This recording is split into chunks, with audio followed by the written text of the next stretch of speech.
भारताने पोलिओमुक्त दर्जा कायम राखण्यासाठी 28 जून 2026 रोजी राष्ट्रीय पल्स पोलिओ लसीकरण मोहीम राबवण्यात येणार आहे. या मोहिमेत 0 ते 5 वर्षे वयोगटातील सर्व बालकांना पोलिओ प्रतिबंधक लसीचे 2 थेंब पाजले जाणार आहेत. जिल्ह्यातील आरोग्य संस्था, उपकेंद्रे, अंगणवाड्या, शाळा आणि सार्वजनिक ठिकाणी लसीकरण बूथ उभारण्यात येणार असून त्यानंतर घरभेटीद्वारे वंचित बालकांचा शोध घेऊन लसीकरण केले जाणार आहे. स्थलांतरित, भटक्या व दुर्गम भागातील बालकांवर विशेष लक्ष केंद्रित करण्यात आली असून सर्व पालकांनी आपल्या बालकांना 28 जून रोजी जवळच्या पल्स पोलिओ बूथवर घेऊन जाऊन पोलिओचे 2 थेंब पाजावेत, असे आवाहन आरोग्य विभागाने केले आहे. तर ह्याच्यामध्ये आपण जे 0 ते 5 वयोगटामध्ये जे मुलं आहेत त्यांना पोलिओचे 2 थेंब आपण तोंडाद्वारे देतोय.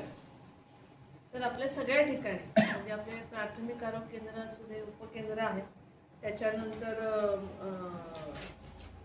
अंगणवाडी आहे, त्या ठिकाणी तशी शाळा आहेत, अशा ठिकाणी आपण ही मोहीम घेतोय. महत्त्वाचं म्हणजे 28 जूनला ही मोहीम आपल्याकडे होती आणि त्यानंतर ग्रामीण भागामध्ये 5 दिवस आणि शहरी भागामध्ये 3 दिवस असं आपण IPPI-साठी घेतोय. IPPI म्हणजे इन्सेंटिव्ह पल्स पोलिओ इम्युनायझेशन.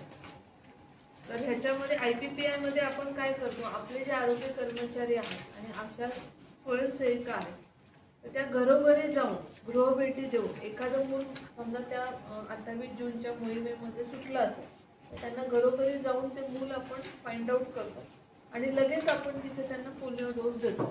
म्हणजे ह्याच्या पाठीमागे एकच उद्दिष्ट आहे की एकही मूल आपल्या जिल्ह्यातलं पोलिओ डोसपासून वंचित राहू नये, हे महत्त्वाचं आहे ह्याच्यामध्ये. त्यानंतर या मोहिमेसाठी ह्याची थोडंसं बॅकग्राऊंड आपल्याला सांगू इच्छिते मी की आपली जी जागतिक आरोग्य संघटना आहे त्याला आपण WHO असं म्हणतो. त्यामध्ये 1988मध्ये त्यांनी पोलिओ निर्मूलन करण्यासाठी एक ध्येय निश्चित केले होते. त्यानुसार 1995 पासून आपल्या सगळ्यांना माहिती आहे आपण ही मोहीम राबवतोय. तर यामध्ये 0 ते 5 मध्ये जेवढी बालकं आहेत त्या सर्व बालकांना आपण त्या 1995 पासून ही मोहीम चालू आहे तेव्हापासून आपण त्यांना पोलिओ डोस देतो.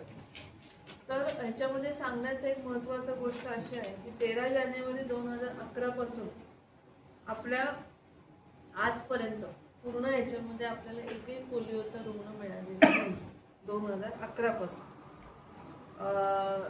तर आणि भारताला आपल्या भारत देशाला पोलिओ निर्मूलन जे आहे त्याचं प्रमाणपत्र मार्च 2014 मध्ये प्राप्त झालेलं आहे.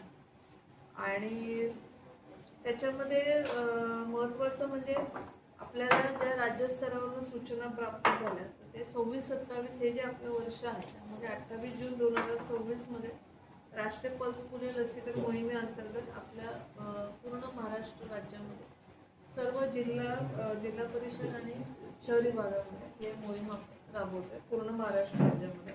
आणि IPPI मगाशी आपण बोललो म्हणजे ग्रामीण भागात 3 दिवस आणि शहरी भागात 5 दिवस असं आपण ते IPPI आपल्याकडून राबवण्यात येतं. तर आपल्या जिल्ह्यासाठी जे नियोजन आहे ते आपण शेवटच्या पेजवर ते नियोजन दिलेलं आहे. तर आपल्या पूर्ण सिंधुदुर्ग जिल्ह्यामध्ये एकूण लोकसंख्या आपली 7,23,226 आहे. हा हेडकाउंटनुसार ही लोकसंख्या आहे, ते हेडकाउंट आपण करतो ही लोकसंख्या आहे. आणि 0 ते 5 वर्ष जो एज ग्रुप आहे त्यामध्ये 27,803 हे एवढे आपले 0 ते 5 मधली मुलं आहेत. तर ह्या मुलांना आपण लसीकरण करायचं आहे 28 जून 2026 रोजी आणि IPPI-मध्ये पुढचे 5 दिवस. तर एकूण लसीकरण केंद्र आपली 904 आहेत पूर्ण जिल्ह्यामध्ये. मोबाईल टीम आपल्या 80 आहेत आणि ट्रान्झिट टीम आपल्या 43 आहे. असं पूर्ण नियोजन आपण सिंधुदुर्ग जिल्ह्यासाठी केलेलं आहे. आपल्या सगळ्यांना माहिती आहे आपल्या जिल्ह्यामध्ये एकूण 38 प्राथमिक आरोग्य केंद्र आहेत, 249 उपकेंद्र, त्यानंतर उपजिल्हा ग्रामीण रुग्णालय 11 आहेत आणि जिल्हा शासकीय महाविद्यालय आणि रुग्णालय आपल्याकडे 1 आहे. अशी पूर्ण हेल्थ सिस्टीम आपली आहे ग्रामीण भागातली आणि शहरी भागात. तर हे पूर्ण आपलं 28 जून 2026 हे आपलं नियोजन आहे. आणि ह्याच्या हे जे नियोजन आपण केलं आहे मग हे जे पल्स पोलिओ लसीकरण आपण राबवतोय त्या संदर्भात आपलं ट्रेनिंग सर्व मेडिकल ऑफिसर असतील, आपले सर्व CHO असतील सर्व आशा कार्यकर्ता असतात. तर ह्या सगळ्यांचं ट्रेनिंग आपण एक पुढच्या आठवड्यामध्ये हे पूर्ण करतो. आणि हा रविवार असल्यामुळे प्रत्येक वेळी आपण हा रविवारच असतो हे प्रत्येकाला माहिती.